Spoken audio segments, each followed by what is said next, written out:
Hello and welcome back to another episode of Real Talk with Jordan Szafranek. We are joined today by Ruthven, European and Youth League medalist. So yeah, how's everything been going? Obviously during quarantine and all that, how have you been coping with it? Yeah, it's obviously not been ideal, but I think trying to appreciate the things that you do have makes a big difference. It's been a lot of like trial and error. Really, nobody's ever been in a situation like this before. Yeah, exactly. There is no right or wrong to handle things, so yeah. You can you just need to adapt as everything comes, because obviously we've been into lockdown, out of lockdown, into lockdown, so it's all just try to find ways to adapt. And obviously we've not been in a dojo environment for quite a while, so you always need to try and find what works for you outside that, and almost being creative with your training, because we don't have the gym or anything like that anymore, so it's literally using what you've got around you to basically try and keep you pushing in that direction. Exactly. Yeah. Be resourceful. Definitely.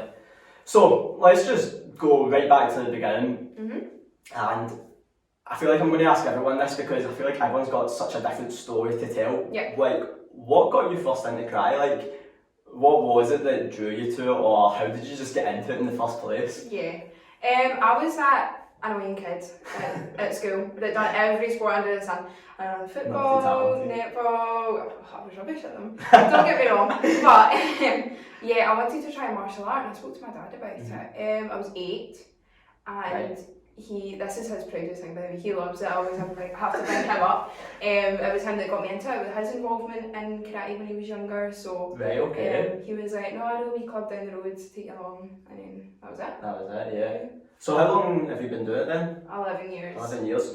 So that's, in the grand scheme of things, that's not that long compared to like, quite a lot of other people, because I started when I was 4 and you started when you were 8. So like, that's a 4-year gap of a difference already, but you've already had so much success in that short period of time, which is obviously evidently down to your hard work and dedication.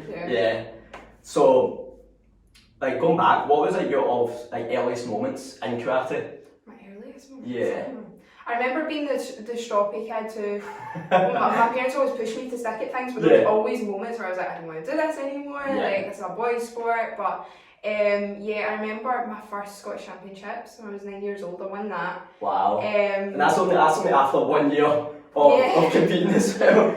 It was a totally new environment for me, but I suppose at that age you didn't really know exactly. I was just there. There was like no pressure on it. You're just kind of going in, doing your thing that you wouldn't normally in training. So did you kind of almost fall in love with it straight away? Because obviously your dad had done it for so many years before that.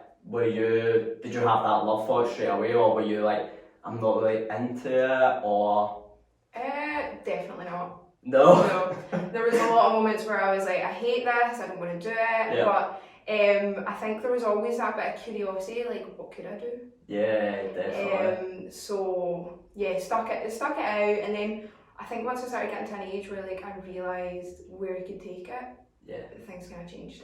But definitely, like, I mean, I've got to put my hands up and thank my parents because I would not be here if they didn't keep pushing me. I feel like we can all relate to that, and we've all got like our own support bubbles around us that have always pushed us, especially when we've been at those times where we're not enjoying it or hating it or stuff, because I've been there as well, and just having those people around you to keep pushing you really is how you get to where you are, because you can put in all the work, but if you don't have those people behind you supporting you, or like doing the little things, say driving you to training, anything like that, like it really makes a difference. It's not until you look back on it to see how much they've done that's actually helped you as well. Because sometimes when you're so like, even from a young age, when you're so like caught up in it, you don't really realise what it is that you're doing. Like, you need an outside pair of eyes to tell you like, this is actually, you're improving, and you know, It's one of those things where if you're literally just doing it over and over again, you may not see those little differences, but as you say, like a fresh set of eyes, a different perspective, and they can see the growth that you've had. Because from my experience, like training however long, then my parents going to a competition, then training again, my parents going to another competition, like they've seen that gradual increase where as like we may not. Yeah, like, and the day to day you don't see the small incremental changes, but other people do when it's, you know, at competitions, like you said. Yeah. So how did you, obviously you say you didn't enjoy it to start with, what kind of kept you going almost? Was it like that feeling of it was something new, or was it you began to win more? Was that, what was like your driving force to keep going?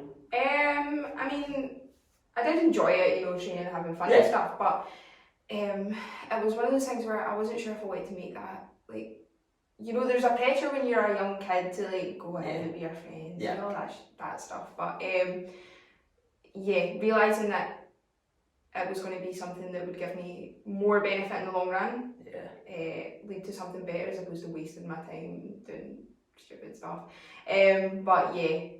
So you say like, did you ever feel any pressure of you're training too much, or you're not seeing your friends enough, or you felt obligated to do one or the other? Like how did you manage to balance doing both of them?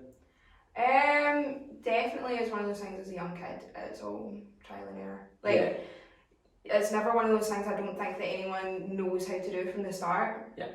And definitely there is a pressure. You know, you've got friends who are like, why are you doing that all the time? Like just come with us, like whatever. But it is just trial and error and learning to balance over time as a process. Were your friends understanding of when they seen you like start to have success? They were like, oh, it's okay if you don't come out with us that night, or they understood like how much you had to train and dedicate yourself? Yeah, to an extent. Some people, I feel what swayed me a lot, gave me a lot of uncertainty in my own head, was that some of my closest friends, the ones that were the closest to me, were the ones that were like, why are you still doing that? Like, not unsupportive, but just didn't understand. Did you, obviously karate, people think it's predominantly a male orientated sport, but realistically it's not. Did you feel any pressure of people judging you for doing like a boy sport, like when like they almost thought like you were not good enough, but because it was such like a boy sport, they're like, why are you doing that? Did you ever have that feeling, or like people talking to you about that? Maybe not in like, you're a boy, you can't do that kind of thing, but when you say you're like a girl in like male stereotyped sport, you're assumed to be a certain type of person, maybe, you know, you're kind of a wee bit of an outcast. But that definitely was something that not struggled with so much, but wish I had when I was younger, had like a female that I knew that was at a high level of the sport. No, of course. A lot of the people around me were all guys when I was younger. But I had people that were girls, but predominantly male. So do you have like role models that have helped you throughout the years? Because obviously, like as you say, like from like a younger age, like there wasn't as many people that, but is there people now that had kind of almost gotten you to where you were because they were like they've almost influenced you almost? Yeah, definitely. Once I got to that age where I could start to train with the national team, kind of come into that kind of environment, you know, our coach Stephanie Connell, like a lot of the other athletes that were female, made me realise it really doesn't matter. Like it does not make a blind bit of a difference whether you're a guy or a girl. But of course that took a wee bit of time until I got into that environment when I was like coming into my teenage years.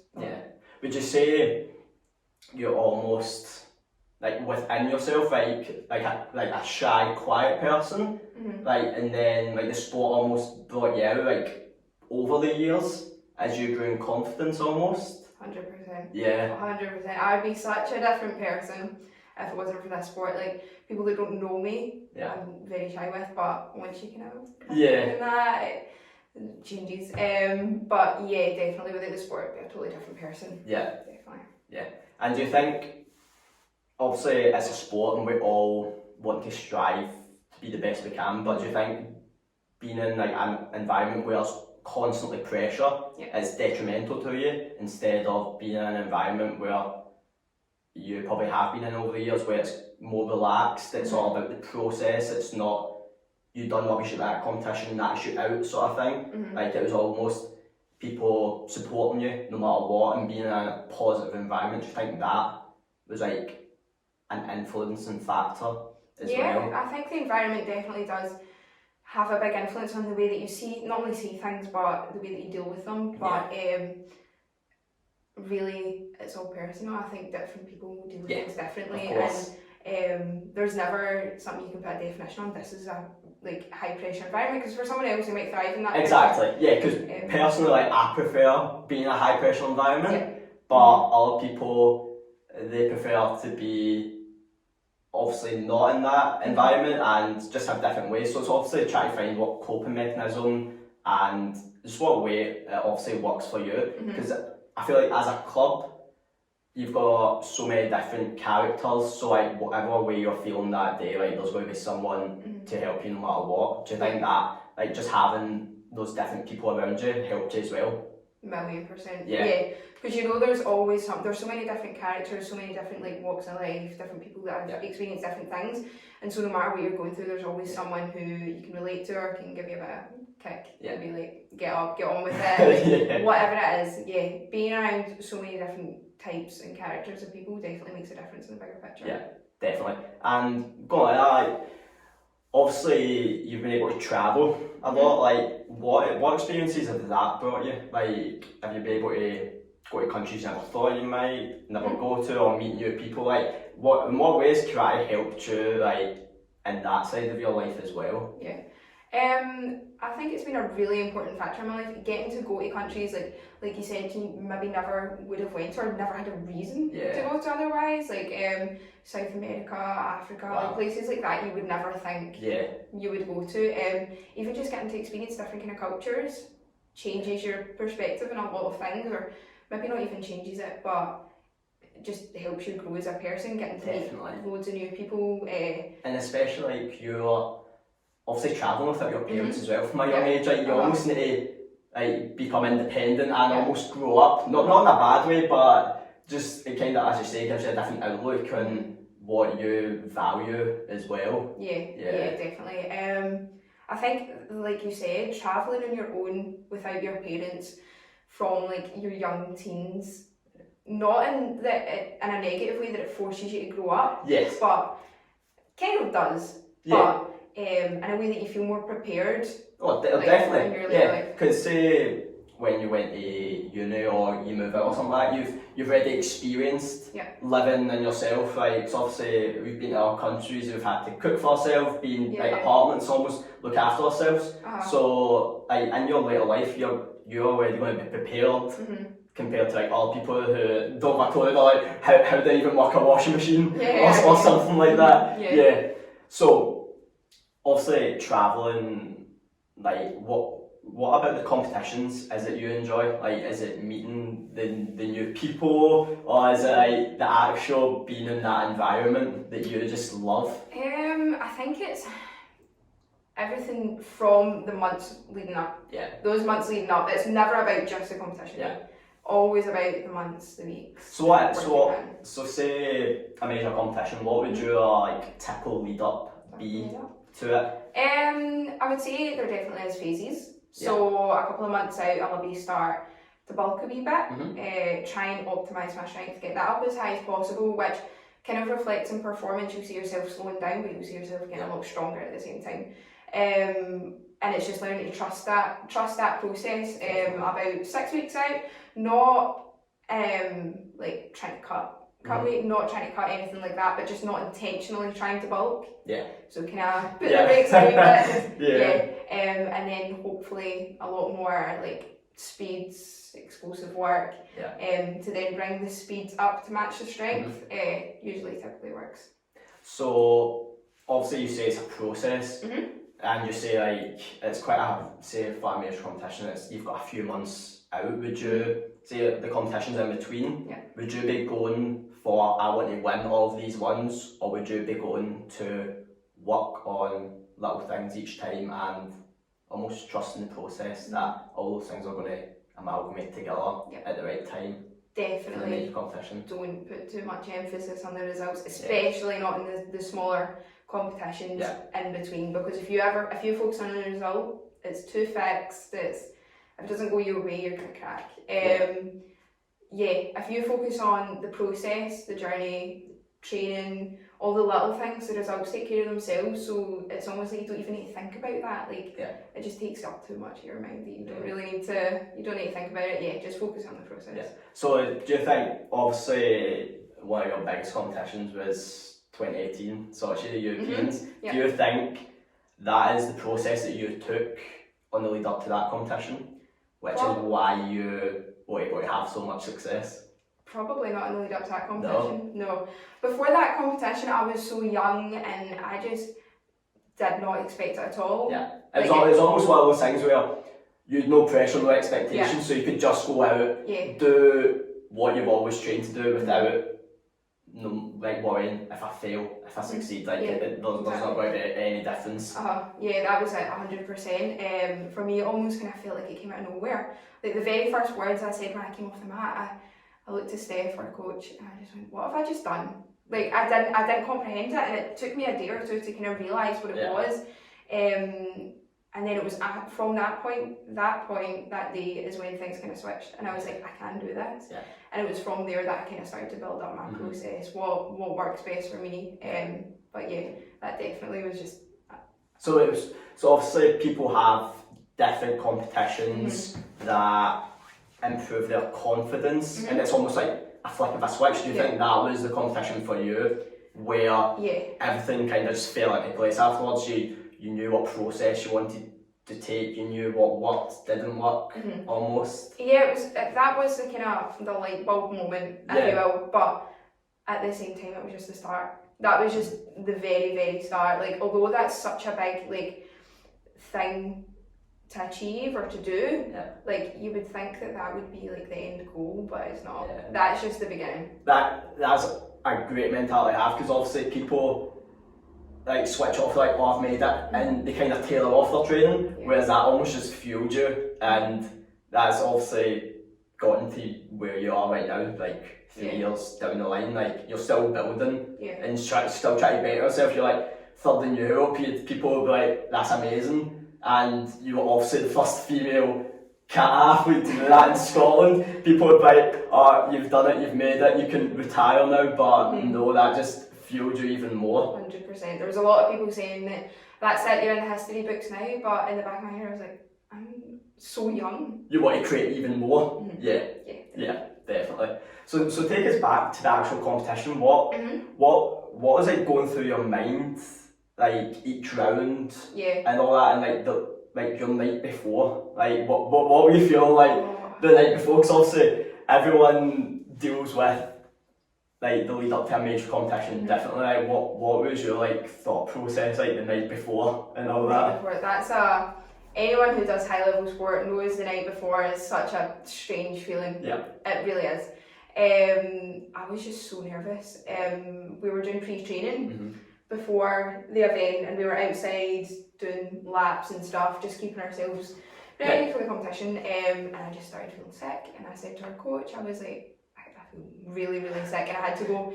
The physio took me up to my room, and I sat in the shower. I was like, I feel so sick. Couldn't deal with it, but in a way that helped. I was really glad that happened because it got it out of the way. Yeah, definitely. Everyone knows that I train with, compete with, that I'm an early riser on the day of the competition. So I'm up at like 4 o'clock in the morning, and for whatever reason that event, just something was like felt different. It sounds so cringy saying that, like it sounds so like, oh, something felt different, but I got myself ready really early, and I just sat in the hotel lobby by myself for half an hour, 45 minutes before we left. And I don't really know why, it just, try to get my thoughts together. Yeah. But at the end of the day, it wasn't an expectation thing that I was like, right, I need to medal at this. It was just... As you say, that was a process, because obviously, you, as you say, you're young, you've got however many Europeans to take that off. Do you think now that you've done that, like at such an early age, you can almost relax, knowing that you've obviously done that, and no matter what happens in the rest of the sport, you've always got that? Or is it almost just driving you even more? You want to experience that feeling again? Yeah, definitely is that. It's like waving like sweets in front of like a child, like, Or when you give a baby their like first slice of birthday cake and they don't know what it is until they've had it the first time, and then they just continually want more. Yeah. That kind of feeling. Yeah. So take us back to, obviously you're feeling nervous right the night before and all that, and on the lead up to it. Yeah. But take us through like each round. Did you feel like pressure, or like were you just totally relaxed round after round, or each round was it gradually building? You're like, oh my god, I can do this. I'm in the bronze match. I'm in here. Yeah. Like, what was your thought process going through each round? Yeah, a lot of the time, it does, like you said. The more rounds you go through, you start to feel a bit that end goal as well. You almost, instead of taking it round by round, you're like, it's within my grasp. Yeah, almost. But I think at that point I knew, because I'd never done it before, I was like, it's now or it's never happening. Yeah. So if I get ahead of myself and I let my mindset run away, it's not going to happen. So there's no other option but to take it round by round and take it slowly. Yeah. So going into that obviously bronze match, what was your like thoughts? Like, were you just completely relaxed? You weren't focused on the medal. You were like, right, this is just another kata. It's the exact same as what I've done in training. In the warm up, I'm just going to take it on. Or were you nervous, or did you feel any pressure going into it? I was very nervous. I remember when I was standing at the side of the mat before I went on, and when I did eventually walk on, my feet were slipping because I was sweating so much. It's like the last thing you want is a kata athlete. You don't want that. But like I said before, just knowing that takes over, it's not going to happen. I just didn't know what see right now, I don't even know what I was thinking. Like, a lot of the time when you go to an event, especially when it's an event like that where there is high pressure, a lot of the time you do want to autopilot. So I do remember when I came off the mat, I had no recollection of what I just done. No recollection at all, but I think I just wanted to get through it. Yeah. Just to get through it. And as long as I produce my best work. That's all you can, exactly. I feel like autopilot it's almost the way to go, because if then you're just replicating everything you've done in training, done previously, and you don't overthink. I feel like as athletes especially, like the moment you overthink, you can lose your balance, you could slip, you could do anything. So like going into that autopilot mode, it really is, it's the best way to go, and then you get your best results, because the competitions that I've been in, and I've done that, I'm the same as you, I came off and I was like, I don't know what I just done there. Like, it's almost like you're transfixed, like, you're like, what just happened there? You definitely fall back on what your habits are, and I think that's what makes training so important, every single training session, because whatever you train, whatever habits you build, that's what you're going to fall back on. Like, you should never rely on, I'm going to rise to the occasion. You can, there's been hyped and been ready, but your performance isn't going to change within a week or a day before. Like, all the hard work is all done. You've created those habits. The muscle memory is just going to kick in, and you're going to perform. So what is obviously training like for you in Scotland? So obviously it's going to be different for different nations. Like, what's the setup like competition wise, like a week, like what's like a week's training for you, like a month's training? So the foundation of the bulk of our training is all club based.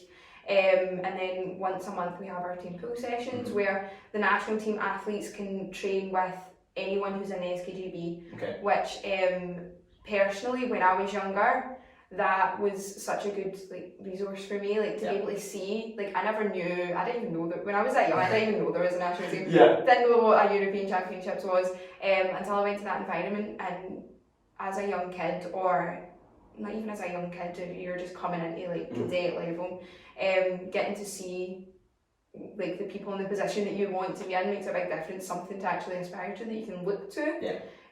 Makes a big difference. So it's good. So obviously going back a few years, you started out as a Shokan athlete. What made you switch? Because obviously you've done that. How many years did you wear Shokan for? I was Shokan until I was 14. 14, wow. So quite a big switch, and obviously within that time you perfected Shito within 3 years. Medal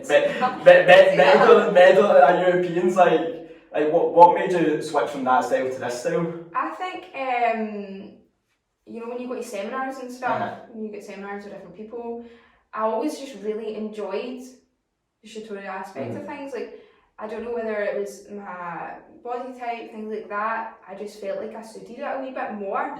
And then when I kind of turned 13, 14, I started just playing with it a wee bit more. And then run up to my first European Championships in 2017, I think. 2017. Bulgaria. My coach at the time, Billy Haggerty, said to me, "You're not allowed to do Shotokan." Oh, really? I was told you're not allowed to do it. How did that make you feel? Because obviously that's something that you've known for like the last 6 years, like it's what you'd always done. It definitely wasn't a bad thing. No. It was one of those moments where it was like, well, if someone else looking outside in can see it, then I mean, there's no harm in giving it a try. Like, even the fact that it was my first Europeans, I had no expectations of anything. It kind of gave me that like more of a tunnel vision. It wasn't like, should I be doing Shotokan? Should I be doing tutorial? It was definitely the best decision. I probably wouldn't have made it on my own. So it obviously makes for you had such good foundations, but going from Shotokan to tutorial, because you were able to pick it up so quickly. Obviously, no one's perfect. We're always aiming to get better, but you had such a good foundation. You knew how to obviously interpret your own body type to make that work. I think I've had several people say to me like it was such a quick change with you, but in reality behind the scenes there was a lot of grey area. It's like any athletes, I feel like social media, for example, like people just see you winning. They don't see all the hard work that goes on, all the sacrifices, all the highs, all the lows. And that's like another example of that. It took a lot of like fumbling about, not really knowing what I was doing. And I mean, my first European Championships when I competed for that, I was awful. I was really bad. I stumbled several times. I won one match, don't get me wrong, I was really proud of that. But, definitely. Having the Shotokan, that is my foundations of my training. I feel like now, I mean, at the time when I was making that transition, it was a lot of grey area, and I feel like, you know, you need to be one or the other. You can't really. It's like cat and fighting almost. It's like they're two completely different. You need to spend so much time perfecting one. Like it's too difficult because especially now judges pick up on it. They see you if you're like a Shotokan athlete and you do Shotokan, they're going to mark your stances down even more. And you can almost see, especially in European athletes that do a mix, you can tell they've come from one another because their stances aren't as strong in those certain areas. But I think having that foundation has served me well in a competition sense, being able to like have a different perspective on things and not being in just one. So I think it has served me well in the long run. Obviously it did, because that was 365 days from winning one match at Europeans to European bronze. But all of the work that I put in the time before that, I feel like that kind of started out, kind of just snowballed. Definitely, So take it as, obviously you had this success at the Europeans. What was it like that whole year afterwards? Like, were you just on like cloud nine the full time?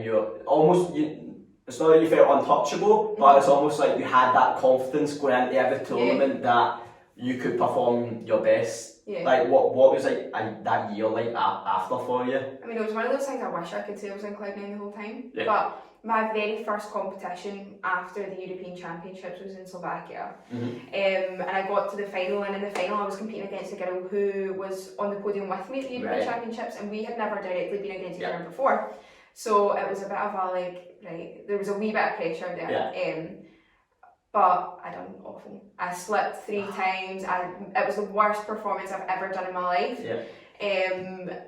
I mean, at the time it was quite embarrassing, but having that probably was pretty good. Kind of kicked me back into place. Like brought you back down to earth. Then it made you like, right, I need to just get back, work even harder again. Do you think, obviously you said you never let pressure go into the Europeans, and obviously you said you felt a little bit of pressure because you were both on the podium. Do you think that was a contributing factor as to why you may not have performed as well in that final? It might have been. It might have also been the fact that, so that was my very last event competing as a cadet before I went to juniors, and I don't know, I must have put too much pressure. Something just happened. But yeah, definitely was the best thing for me in hindsight to happen. So how do you deal with pressure? Obviously everyone has their own ways. Yeah. Because obviously different athletes, different makeups, like they deal with it in different ways. Obviously, what's your perspective on it? Like, how do you go into a competition where you're feeling pressure and almost bring yourself back down to be able to perform? I think again it's another one of those things where it's a process and it takes a lot of time to learn. And myself included, I think a lot of people aren't ever totally there with it. Like, it's never perfect. But I think once you switch your mindset from being like, oh, there's like, say you've had sponsors or things like that, or there's people relying on me, like, and it gets too much in your head, instead of being like that, flipping it a wee bit and thinking to yourself, there's people relying on me, I have no choice but to do my best. And it definitely is, again, it's just a process. Do you feel the older you get and you see the more people sacrifice around you to help you get to where you get you to where you are right now, do you feel more pressure to do well for them in a sense? Or in a sense, but you know that at the end of the day they're there to support you, and it's not taking it in a cocky way, like that it's all about you or all about you as the athlete. As athletes, you need to be selfish. Like as bad as it sounds, like you can always do what you need to do, but you need everyone else to do everything else around you. Because like you live like 40 minutes away from training, so like obviously when you were 14 you couldn't do that, so you had to have your parents there doing it. And it's not about you being selfish, it's just about them wanting the same outcome as definitely. you. You can never be too kind if you want to do, if you want to do whatever it is you want to achieve, you can never be too kind. So obviously you had the highs of like being in Sochi. What was your next Europeans like? Did you feel pressure going into that? Obviously you're like the reigning European bronze medalist. Like what was your process like compared to that from the year before? For that, in that space of that year, something had changed in me because I knew what I could then create. I knew what I could then do, and my work rate went sky high, and I've never worked as hard as before that event. Very true. Every lunch break I had, every break in between classes, I went to the gym, up early mornings before going to classes, and then late nights, a lot of that. And then at that event, I think I looked at the world rankings and I realised there was a lot of the girls above me that I'd beaten. And there was only 2 or 3 Europeans, I think, don't quote me on it, but there was only 2 or 3 Europeans above me in the standings, and I thought I could really do something here. And I went there and it just didn't happen. It just didn't happen. I lost first round. It was not my finest hour, but again, that was one of those defining moments where, as it made me realise as an athlete, you think it's the moments you're on top that matter, but it's really not. It's what you do in the moments where you don't feel good. That's what will define you in the long run. So how did you pick yourself up afterwards? Because obviously as athletes we go through like loads like that. I've had Europeans where like you went in feeling absolutely amazing, ready to do this, and then you just have that moment, and like for me, like I almost felt lost. I was like how can I do so well in the lead up and just not perform? Like how did you handle that? I think it was just one of those things where I knew how well my training did go, and I wanted to show that. And it's one of those like similar situations to what's all happened with COVID and lockdowns and stuff like that. The goal stays the same, but the deadline changes. You just got to adapt.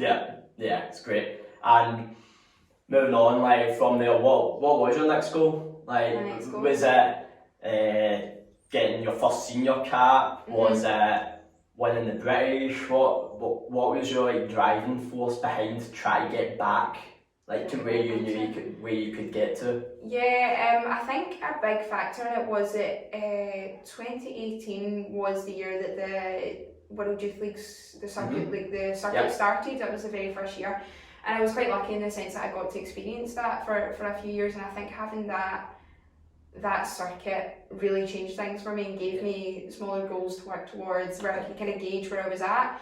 But as you said, British Championships, that was, at that point, you know, I medalled at European Championships, but I wasn't British champion. Right. And I wanted to get that, so that was a big moment, getting there. But yeah, all those small wins. Yeah, they add up. Yeah. As I've said previously, for other people, like, it is always like we may focus on like the big goal at some points, but you need to chip away each time and add those building blocks every single time, because it's going to build you physically and mentally, but it's also just going to help your confidence. And each performance that you have that you feel good, it's just going to help you get even further. Yeah, definitely. I like to use like maybe an analogy of the same thing with training, same thing with competitions. Every time you do a training session, you add another brick onto the wall. Yeah, absolutely. At the end of the day, when you get to a major event or something that you've been working towards, you know, you've got all that behind you that you can rely on. So talking about it, obviously you mentioned the youth leagues there, like what like was there one that stands out for you? One that stands out for me, actually, 2019 in Monterrey, Mexico was when I medalled at. Crazy. But that was the event I medalled at there. Amazing. And a lot of people would see that as that's the one that, you know, I feel was my best work. And at the time, of course it was great, because there was never a British athlete that had done that in Kata before. Exactly. There we go. There we go. Again, making Scottish history, making British history, like, all in the space of 11 years.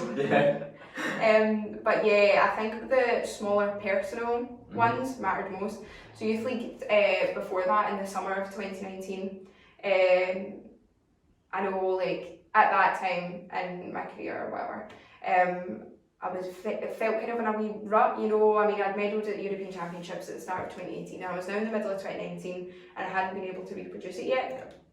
And that was kind of the moment where, I mean, I got 5th place, I got to the bronze medal match in that event, but it was that, just getting that feeling again of, like, replicating the emotions that I had in Sochi. Because sometimes when it's been that length of time, you kind of forget what it's like. So I think having that event really was, if I didn't have that, if I didn't go there, Mexico wouldn't have happened. Would have been a different story. So obviously you've done so much as a junior. Do you think there was like a major step up when you went to your first senior cap? Like, what was the difference from you looking into there to like a senior? Like, did you notice like there was a big difference when you first went? You notice that when, because I mean, I had my first senior cap when I was 16, and it was at... Wow. Sounds crazy to say now, but at the time I didn't even think it was anything out of the ordinary. But that again, that's when you, as you say in Russia, you produced your best performance, when you had no pressure on yourself.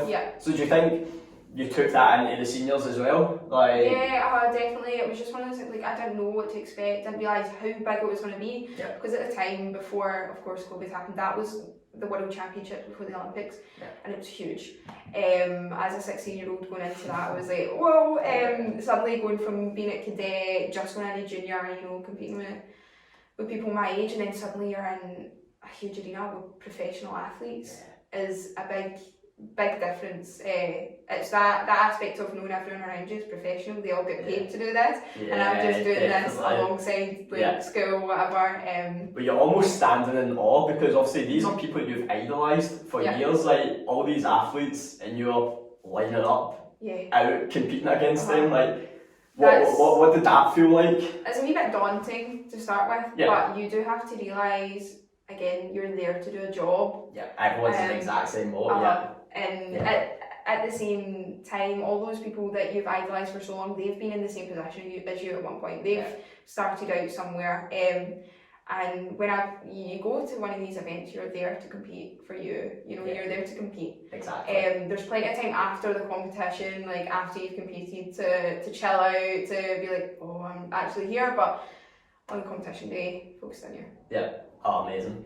So what was it like competing in your first senior worlds? Obviously you say it's the last one before the Olympics. Like, it was a big spectacle, a big occasion. What was it like for you as a 16-year-old? I think it opened my eyes again It really did. Going from a junior level, like when you go from, you know, when you're a wee kid and then you go to junior level, you think it's huge, but then it's another step up.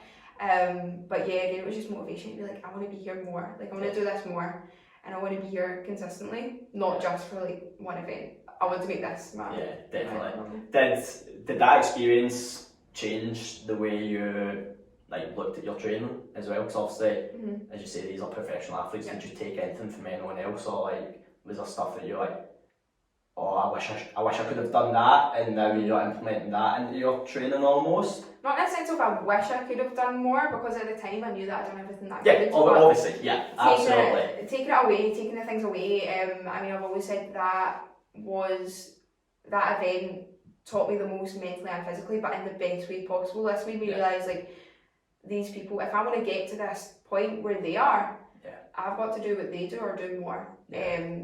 So yeah, it was a big step up. Yeah, amazing. Yeah.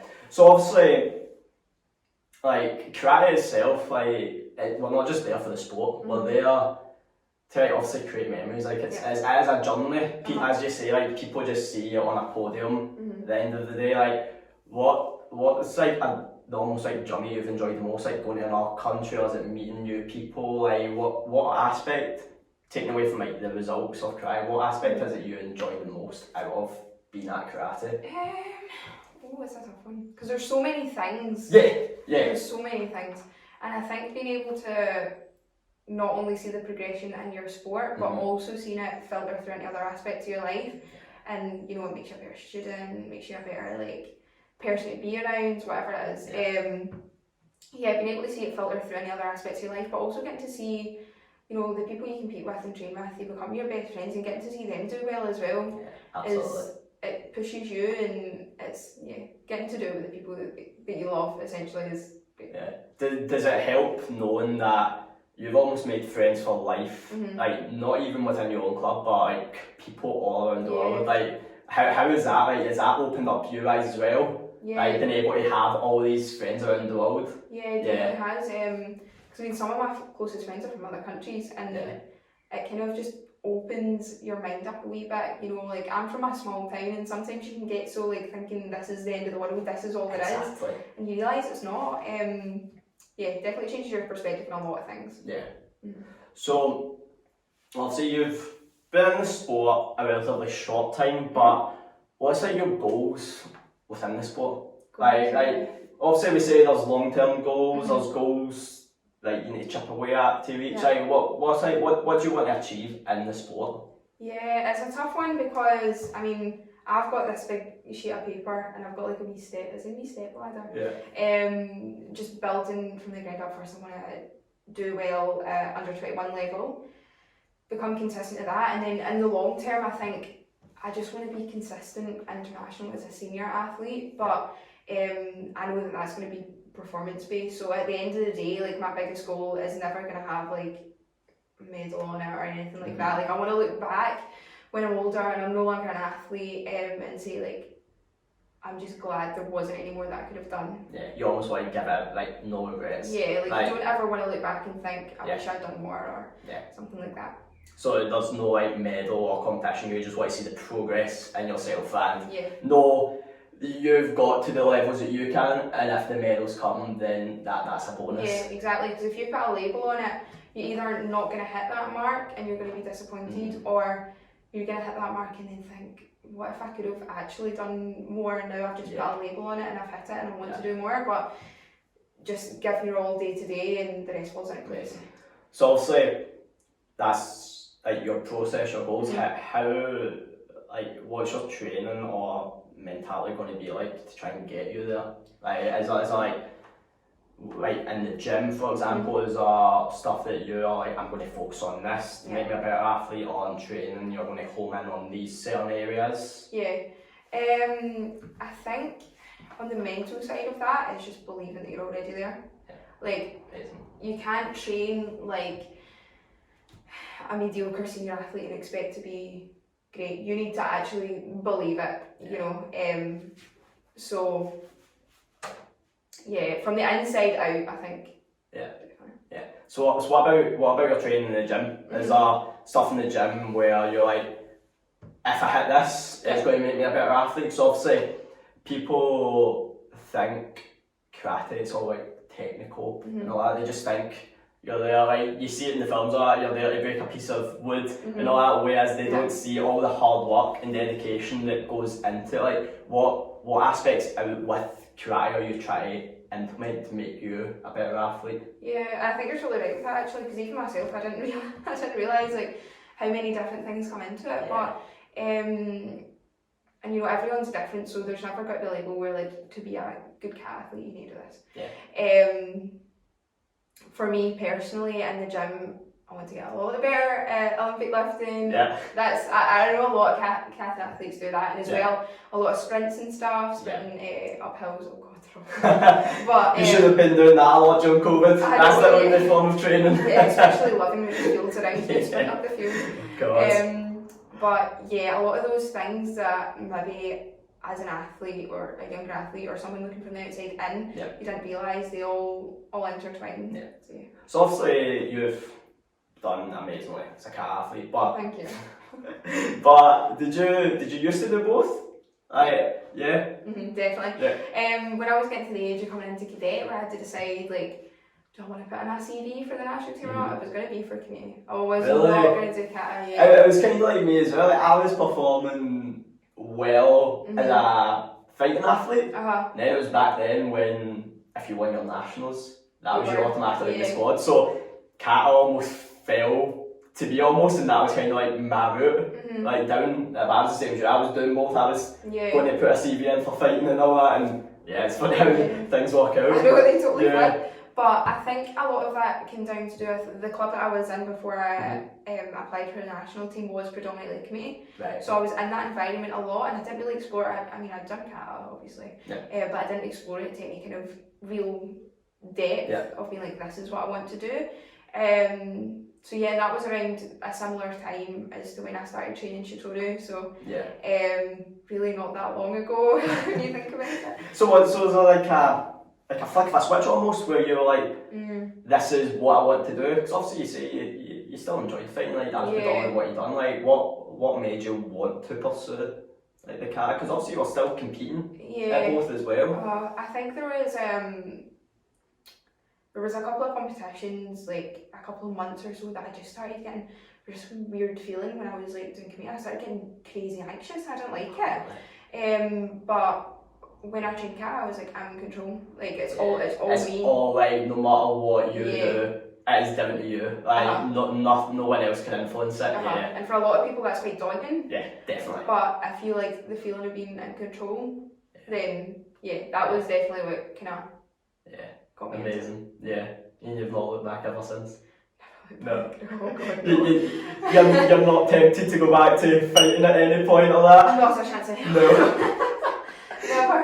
Never, no. So obviously we've said, like, as athletes we go through the sport and we like win medals and all that, but like looking back, like, what's like your most memorable moments like within the sport, like medals as well as just like around you, like what's been like your most memorable times within the sport? It's hard to kind of put a pinpoint on it because there is so much that you've learned or done.